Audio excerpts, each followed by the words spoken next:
Que vous soyez acteur du monde de l'EdTech ou simplement curieux de la transformation de l'éducation et de la formation, ou si vous souhaitez vous former à de nouvelles connaissances et compétences, ce podcast est fait pour vous. Nous allons continuer à vous éclairer sur ce monde en perpétuelle ébullition. Ce podcast vous est présenté par la Banque des Territoires. Pour que la transformation de l'éducation profite à toutes et à tous, la Banque des Territoires agit au service de l'intérêt général pour des territoires plus attractifs et plus inclusifs. La MGEN, acteur majeur de la protection sociale des professionnels de l'éducation et de la formation, MGEN entretient en permanence des liens avec le monde éducatif. C'est pour soutenir les initiatives qui mettent la technologie au service de ces professionnels que MGEN a créé les trophées MGEN EdTech. Et la Maïf, parce que le numérique façonne toujours plus le quotidien de chacun, la Maïf met à la disposition de tous des services pour mieux accompagner l'individu dans la transformation numérique de la société. Je suis Rémi Chal, directeur général d'EdTech France, l'association des entrepreneurs qui mettent la technologie au service de l'éducation et de la formation. Bienvenue dans ce nouveau numéro, toujours exceptionnel, de la web radio podcast d'EdTech France, puisque nous sommes toujours en direct du stand Territoire Apprenant de la Banque des Territoires sur le salon Educatech Educatis, et nous sommes diffusés en streaming sur edtechfrance.fr ainsi que sur les sites web et réseaux sociaux de nos partenaires, la Banque des Territoires, la MGEN et la Maïf. Et pour interagir avec nous, c'est facile, hashtag EdTech, hashtag EducatechTis, hashtag Terre Apprenant. Et pour cette nouvelle émission consacrée à l'EdTech, on va apprendre plein de choses, mais cette fois ça va être en musique et en rythme avec nos deux invités. L'un propose une appli qui permet aux lycéens de réviser le bac en écoutant du rap, je vous jure que c'est vrai. Et le deuxième a inventé une pédagogie qui a transformé le cauchemar du solfège en un véritable plaisir. Allez, en avant la musique avec Dembo Dramé, qui est cofondateur de Onzik. Bonjour Dembo. Bonjour. En forme ? En forme. Bon, super. Et puis Eric Zorniotti, fondateur de Musique Crabe. Salut Rémi, salut Onzik. Ça c'est beau. Est-ce que vous vous connaissiez ou pas avant aujourd'hui ? C'est la première rencontre ? On se connaissait par rapport bien sûr aux outils qu'on a développés à distance. On a bu un café tout à l'heure et on a plein de choses à se raconter. Ça c'est génial. Il y a la EdTech et la Musique Tech et on va voir que les deux vont se retrouver aujourd'hui. Alors Dembo, avec ton associé Abou Touré, tu as fondé Onzik, O-N-Z-I-C. Et vous êtes surtout les lauréats des trophées MGEN EdTech 2009 qui ont eu lieu il y a peu de temps et qui récompensent un projet innovant dans le secteur EdTech. Vous étiez premier prix du jury et à l'unanimité, j'étais présent et vraiment tout le monde a été emballé par votre solution. Alors d'abord, qu'est-ce que vous avez ressenti tous les deux ? Écoutez, pour nous, ça a été une vraie joie tout d'abord et ensuite une fierté. Tout simplement parce que pour nous, ça représente énormément de travail. Et Onzik, la start-up qu'on a montée il y a un an, pour nous, c'est vraiment le projet d'une vie, quoi. Donc c'est quelque chose auquel on croit et on est super heureux et super fiers que d'autres personnes y aient cru autant que nous et qu'ils nous aient récompensés parmi de nombreux candidats qui avaient aussi des beaux projets. Alors on dit Onzik, ouais, tu avais fait de le reprendre. C'est ça. Onzik, c'est à l'anglaise. Avec un éléphant. Exactement. Pourquoi un éléphant d'ailleurs ? Un éléphant parce que je m'appelle Dembo, donc Dembo l'éléphant. Non, c'est pas vrai. En fait, c'est parce que l'éléphant, c'est un animal qui a une mémoire, donc c'était pour faire un petit peu le lien. D'accord, puis il a les grandes oreilles et la musique s'écoute avec un casque c'est ça. Aussi. Alors, qu'est-ce que c'est exactement qu'Onzik ? Fais-moi ton pitch rapidement. Onzik, c'est quoi ? Alors, Onzik, c'est un projet qu'on a monté donc, avec Abou, qui est ici présent. Coucou. Et donc, c'est en fait la transformation des cours du programme scolaire en musique de rap pour permettre aux collégiens, aux lycéens et même plus tard aux personnes qui sont à l'université, aux étudiants, de réviser leurs cours en musique. Donc, en gros, c'est une application et un site internet, une plateforme de streaming façon Spotify, Deezer, etc., pour ne pas les citer. Et du coup, on propose des musiques qui vont reprendre les cours du programme scolaire et tout ça sur fond sonore avec des textes écrits, un refrain, etc., qui vont respecter les codes de l'industrie musicale. Et du coup, ils vont pouvoir réviser, faire leur playlist, etc., depuis notre application. Et comment ça vous est venu à tous les deux cette idée-là ? Vous étiez... parce que vous êtes sortis du lycée il y a un petit moment quand même tous les deux. Donc, comment ça s'est passé ? Vous êtes des copains d'enfance ? C'est quoi l'histoire ? Exactement, c'est ça. C'est qu'on est des amis d'enfance, on a grandi dans le même quartier, tout simplement. On a fait toutes nos classes ensemble jusqu'au lycée. Et donc, on a toujours fait de la musique depuis le collège. On avait notre petit groupe de rap avec d'autres amis. Et du coup, de fil en aiguille, on a fait le lien un petit peu entre le fait qu'on qu'on arrivait à écrire des textes, à retenir des paroles de nos chansons facilement et ceux de nos chanteurs préférés également. Et on s'est dit que si on arrivait à faire pareil avec nos cours, ce serait juste parfait. Ouais. Et donc quelques années plus tard, quand on a fini nos études dans le supérieur, eh bien, on a mis en place cette idée qui est devenue OnZig. Et je peux réviser quoi, moi, alors, par exemple ?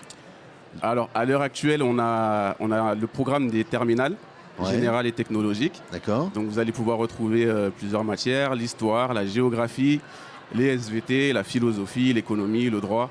En gros, il y a les 3/5e du programme de terminale actuellement sur la plateforme au niveau des générales et technologiques. Et qui est-ce qui rappe ? C'est vous ?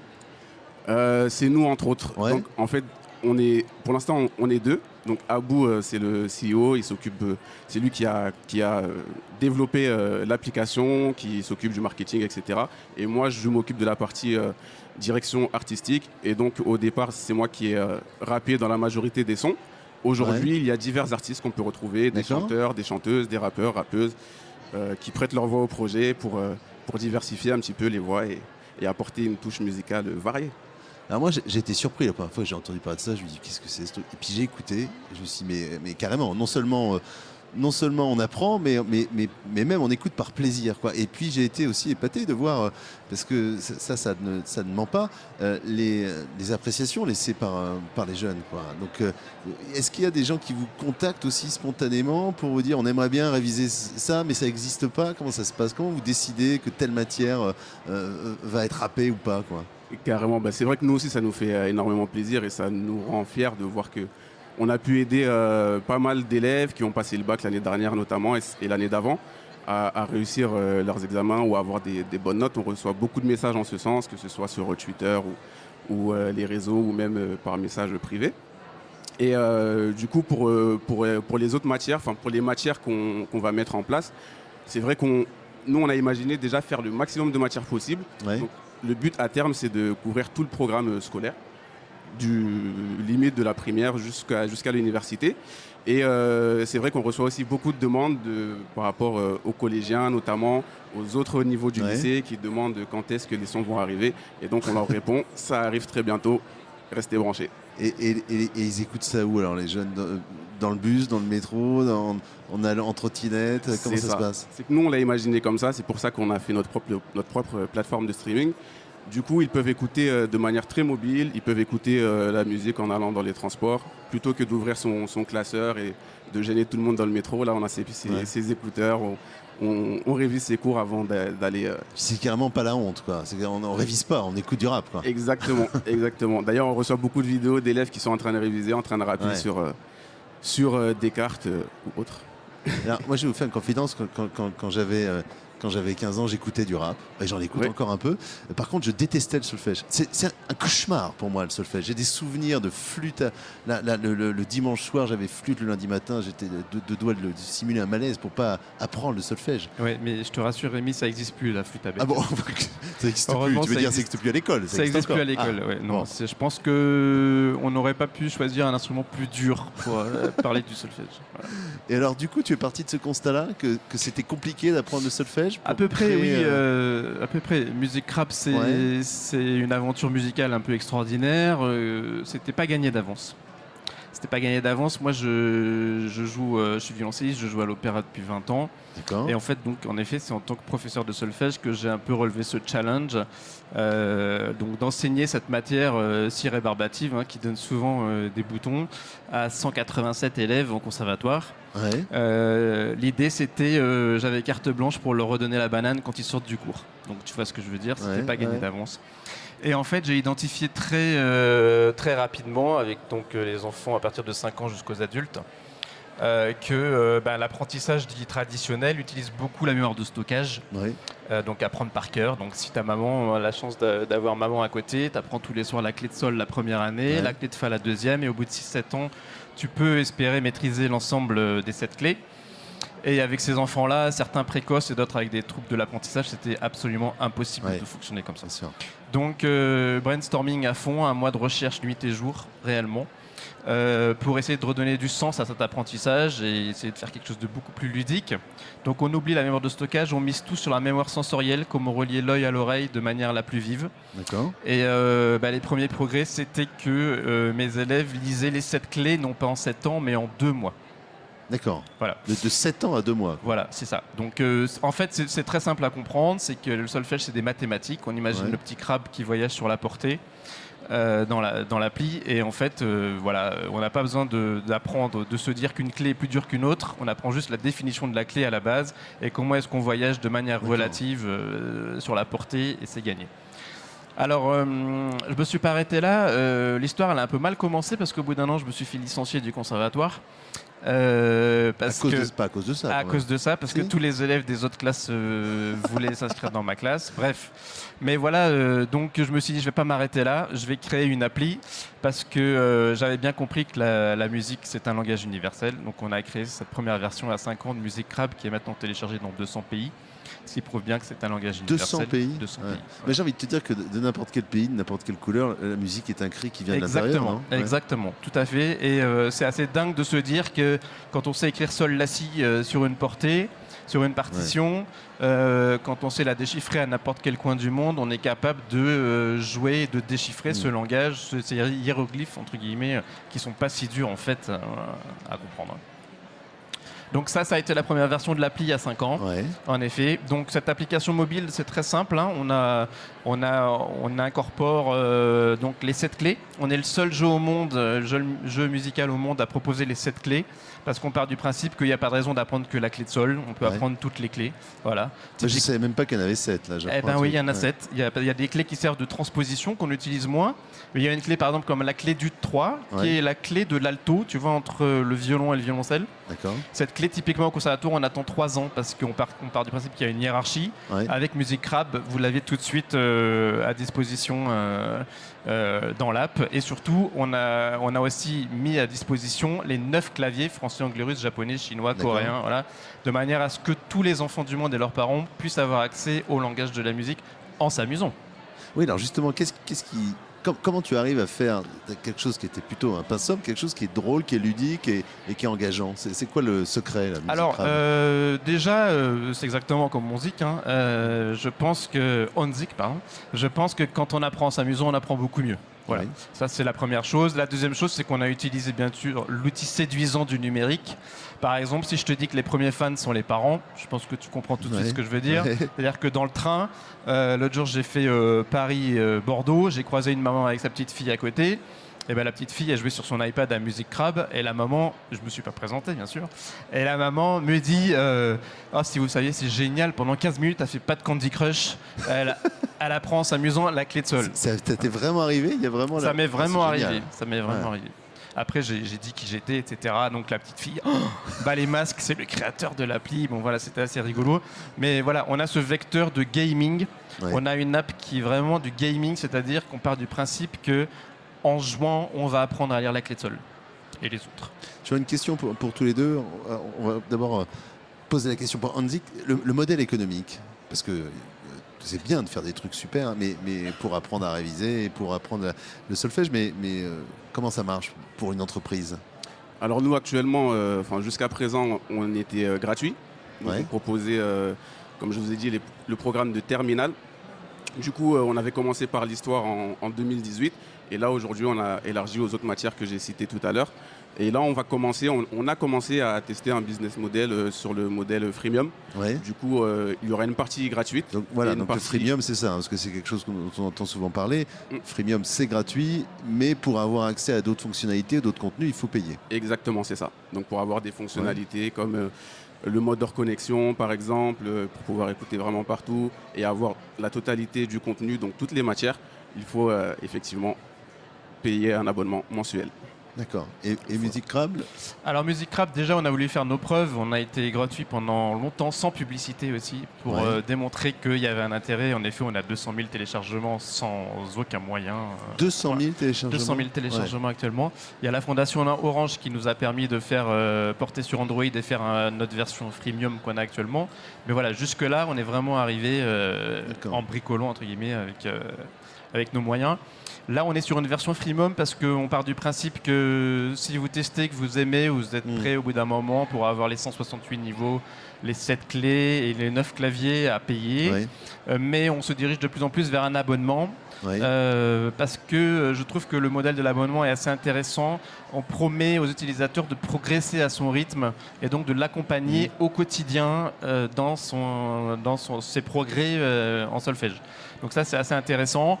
Et on est en train de faire une version Kids et une version aussi Star, mais peut-être qu'on en parlera après de la version Star, qui va être, je pense, un réel succès. Ben, j'espère. En tout cas, c'est tout le mal que je te souhaite. Alors, tous les deux, vous vendez, enfin, en tout cas, vos clients, vos utilisateurs, ce sont des particuliers, ce sont des jeunes. C'est ce qu'on appelle du B2C, quoi, business to consumer. Est-ce que vous avez envie, l'idée, l'ambition de proposer votre solution à des établissements scolaires, par exemple, à un conservatoire? Est-ce que c'est quelque chose que... Oui, tout à fait. Le vrai sujet, en fait, c'est Music Education. Oui. C'est partir du principe que la musique est une manière structurante, qu'elle doit être apprise comme n'importe quelle autre matière dès le plus jeune âge, pour tous ces apports cognitifs, etc., qui sont démontrés. Et dans les pays Music Education, il y a les États-Unis, il y a la Scandinavie, il y a la Chine, et la France commence avec petit à petit. Donc c'est vrai qu'on espère être un outil, une offre proposée pour les B2B pour qu'on ait ce langage de la musique à l'école, dès le plus jeune âge. Alors, on sait que à l'échelle mondiale, dans la high-tech, les géants sont chinois, sont américains, sont indiens, qu'il y a un écosystème français qui est bouillonnant et vous en êtes 2 ambassadeurs. Là, il y a peut-être pour Music Crab notamment la possibilité d'attaquer le marché chinois, parce que c'est combien de pianistes le marché chinois, c'est 30 millions de pianistes et 10 millions de guitaristes. C'est ça qui est génial avec la Chine.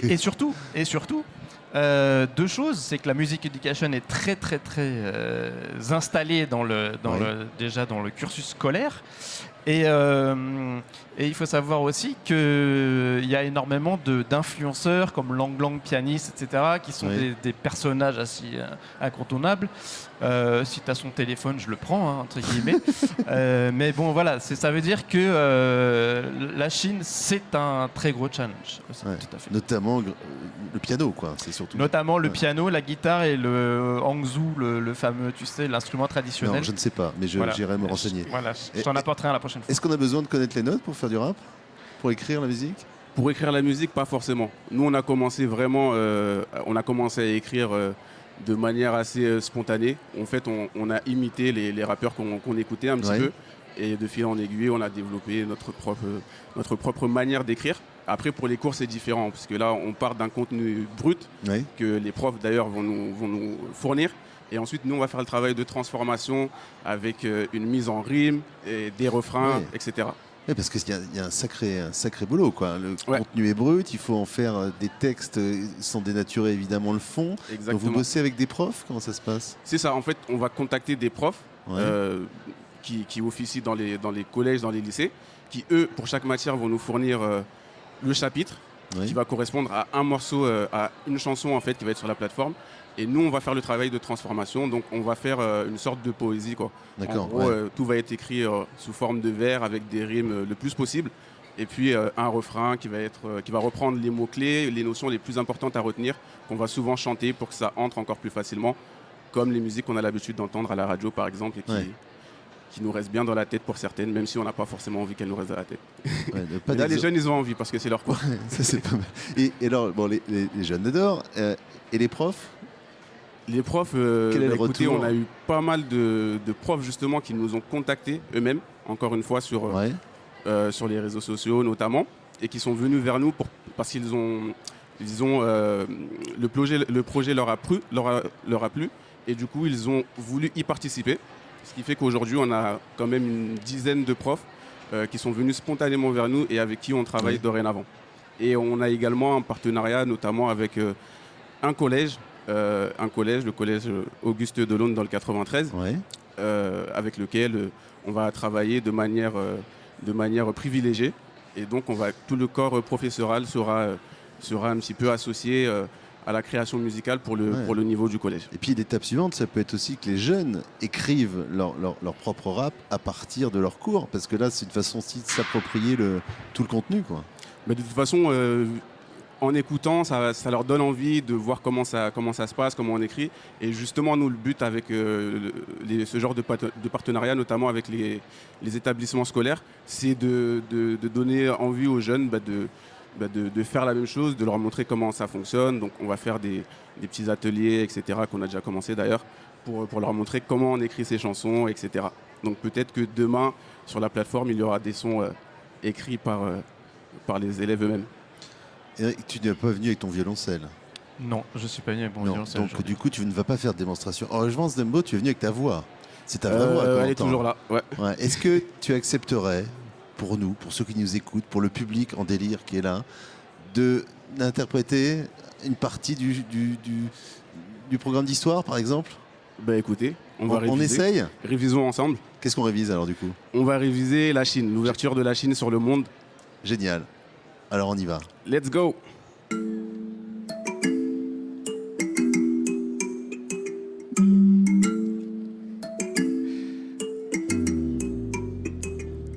« 78 Deng Xiaoping est le nouveau dirigeant. L'autarcie est abandonnée pour une économie socialiste de marché. La Chine veut intégrer un monde plus mondialisé. Création de 4 zones économiques spéciales, puis ouverture de tout le littoral. Forte croissance, explosion de la production. La Chine devient l'atelier du monde. Le régime reste autoritaire. Il assure sa sécurité énergétique et alimentaire. Stratégie du collier de perles. Ils assurent leur puissance sur toute la région. 97, rétrocession de Hong Kong. Puis 99, rétrocession de Macao. Face à Taïwan, la Chine reste ferme. Leur politique, un pays, deux systèmes. Ouverture de la Chine sur le monde. Entre libéralisation et répression, le pays est leader dans sa région. Incontournable dans ce monde multipolaire. Ouverture de la Chine sur le monde. Entre libéralisation et répression, le pays est leader dans sa région. Incontournable dans ce monde multipolaire. La libéralisation crée de nouvelles revendications. 89, place Tiananmen, les étudiants subissent la répression. De même que les Tibétains lors des rébellions. Contrôle de la presse, de tout accès à l'information. Le pays doit faire face à de nombreux défis. Inégalité sociale et territoriale. Des provinces qui revendiquent leur particularisme. Question de ressources et questions environnementales. Le soft power chinois reste relatif. Leur engagement dans le monde est surtout économique. Chine, Afrique et puissance militaire en construction. Le deuxième PIB et la deuxième armée du monde. Dans un monde devenu multipolaire, la Chine est une puissance incontournable. Elle s'est affirmée sur la scène internationale et leader sur un plan régional. Ouverture de la Chine sur le monde. Entre libéralisation et répression, le pays est leader dans sa région. Incontournable dans ce monde multipolaire. Ouverture de la Chine sur le monde. Entre libéralisation et répression, le pays est leader dans sa région. Incontournable dans ce monde multipolaire. Onzik, l'application. Bang bang. Woo! Extraordinaire, extraordinaire. Moi j'applaudis, tout le monde applaudit, bravo. Alors j'attends maintenant le rap du crabe. Voilà, il y aura peut-être un truc à faire entre vous. Alors du coup tu connais tout par cœur, toi. Tu peux donner des cours d'histoire là, ouais, en rap. Ouais, il y a pas mal de. Après on a fait pas mal de sons, on a écrit pas mal, donc je connais plus tout par cœur, mais en tout cas je m'y connais un petit peu sur tout. Ça y est. Eric, toi tu vas pas rapper, mais il y a quand même un truc parce que Zorniotti, c'est ça là, ouais. Hein, tu me disais c'est un peu corse, un peu italien, un peu les deux à la fois. Et j'ai cru comprendre que tu allais débarquer dans les écoles en Corse, c'est ça? Alors ce soir j'ai un avion en effet parce qu'on m'a demandé de présenter l'app pour les élèves corses, tout à fait. Pour les polyphonies? Pour les polyphonies, pour le patrimoine corse, et pour montrer que vraiment c'est un langage universel. Donc voilà, super. Tout à fait. Ben, en tout cas, vous l'avez prouvé tous les deux aujourd'hui. C'était un vrai plaisir de vous avoir. Merci Dembo, merci Eric. Merci à toi. Merci à Coucou, toi. Merci à voilà, Abou qui est là, qui est dans la salle. Les fan clubs sont présents aujourd'hui. Vous avez mis le feu à Educatech, les gars. Donc bravo. On n'a plus aucune excuse pour ne pas apprendre en s'amusant et en musique. Exactement. Donc je vous invite, Hanzik, Musique Rap, allez télécharger pour vous, pour vos enfants. Laissez un avis sur les stores. Laissez un avis. payer. Payez si ça vous a plu. Parce que les gens ont toujours du mal à payer. Oui, on va acheter des boîtes de jeux, on va acheter des DVD, mais quand il s'agit de payer dans une appli, on a toujours un peu de mal. Donc faites-le, parce que derrière, le numérique, c'est pas gratuit. Il y a des gens qui travaillent, il y a des gens qui bossent, il y a énormément de R&D. Toutes ces entreprises, elles sont fondées depuis des années, elles créent des emplois, et c'est pas toujours évident. Donc n'hésitez pas à payer à votre bon cœur, monsieur, dame, et en plus, vous aurez un bon produit. Merci encore une fois à tous. Merci à tous ceux qui nous ont écoutés sur place, en streaming, la web radio, le podcast.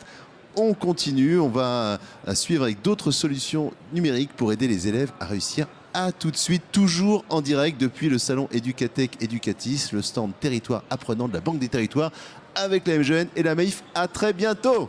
Ciao, ciao. Bye bye. Que vous soyez acteur du monde de l'EdTech ou simplement curieux de la transformation de l'éducation et de la formation, ou si vous souhaitez vous former à de nouvelles connaissances et compétences, ce podcast est fait pour vous. Nous allons continuer à vous éclairer sur ce monde en perpétuelle ébullition. Si vous voulez nous suivre et nous soutenir, abonnez-vous au podcast EdTech France, disponible sur l'ensemble des plateformes d'écoute. N'hésitez pas à le noter, 5 étoiles, et à en parler autour de vous. Vous pouvez nous retrouver sur nos réseaux sociaux. Merci à Maxime Maton pour la production de ce podcast et à notre journaliste Natacha Lefauconnier pour la préparation des interviews.